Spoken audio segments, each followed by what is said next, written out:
मैं एक finance company में काम करती थी। एक मुसलमान लड़का मुझे 1 महीने से लगातार परेशान कर रहा है।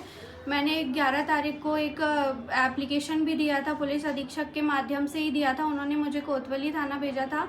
उसके बाद वहाँ से जैसे ही वो छूटा है, उसके बाद से वो फिर से मुझे परेशान करने लगा है। और 1 तारीख के दिन उसने मेरे घर पर आकर दारू की बोतल फेंकी और जान से मारने की धमकी दे रहा है। उसके बाद ऑफिस भी पहुंच गया चाकू वगैरह लेकर मारने के लिए। तो मुझे कंटिन्यू परेशान कर रहा है। और जब मेरे 164 के बयान होने थे तो सर लोगों के सामने, जज सर के सामने, सबके सामने उसने मुझे और मेरी मम्मी को जान से मारने की धमकी दी है। तो मैं आप सबसे निवेदन करती हूँ कि प्लीज़ आप लोग मेरा सपोर्ट करिए। ये बहन हमारे पास बैठी हुई है। बहन इतनी डरी हुई है, इतनी सहमी हुई है। पूर्व में इस युवक द्वारा, जो कि मुस्लिम समुदाय से है, इस युवक द्वारा चाकू से इस बहन के ऑफिस में जाकर धमकाया। वहां से उसके डर से इस बहन को नौकरी छोड़ना पड़ा।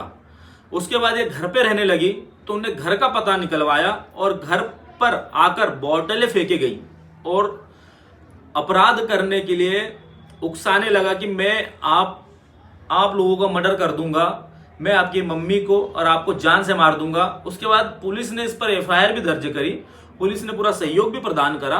परंतु जब पुलिस ने उसे गिरफ्तार करके लाया तो पुलिस के सामने ही बहन को और बहन की मम्मी को जान से मारने की धमकी देने लगा। उसके बाद कोर्ट में जब 164 के बयान बहन के हो रहे थे, उस समय भी बाहर जब ये आरोपी खड़ा था तो बाहर से ये चिल्ला चिल्ला कर कह रहा था कि मैं तुम दोनों को जान से मार दूंगा जिस दिन मेरी जमानत होगी।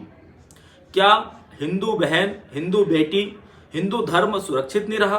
क्या ऐसे षड्यंत्रकारी, क्या ऐसे जिहादियों के चुंगल से क्या इस बहन को जिले छोड़ के जाना पड़ेगा?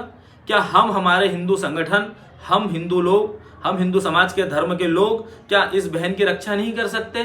हम सब लोगों को इस बहन की रक्षा के लिए आना पड़ेगा और हर वो प्रत्येक बहन की रक्षा के लिए सामने आना पड़ेगा जिस बहनों के साथ षड्यंत्र पूर्वक जिहादी मानसिकता के लोग प्रताड़ित कर रहे हैं। ये इतने प्रताड़ित हो गए कि 1 माह से प्रताड़ित चल रहे हैं। 15 दिनों से ऊपर हो गया, ये लोग भोजन नहीं कर पा रहे हैं, खाना नहीं खा पा रहे, सो नहीं पा रहे। ये कार्यालय पे आकर रोने लगे, मुझे मदद की गुमराह लगाने लगे मुझसे। मैंने पुलिस अधीक्षक महोदय से भी इस विषय पर चर्चा करी। मेरा आप सभी से निवेदन है कि क्या ऐसे षड्यंत्रकारी, ऐसे विधर्मी, ऐसे जो अपराधी है, और आपको एक बात बता दूं कि जो ये लड़का है ये पूर्व में अपराध की दुनिया में रह चुका है। कई मामले दर्ज है इस लड़के पर।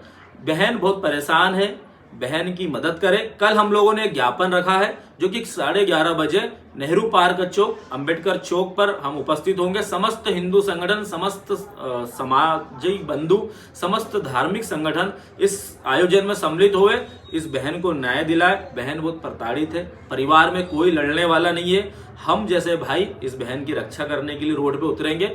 मैं चाहूंगा कि आप सभी भी भाई, जितने भी भाई है, इस बहन के लिए उतर सके, रोड पे उतरे और प्रशासन से मांग करे कि ऐसे व्यक्ति की जमानत ना हो, क्योंकि कोर्ट के अंदर जब वो धमकी दे रहा था तो कभी भी कुछ भी कर सकता है।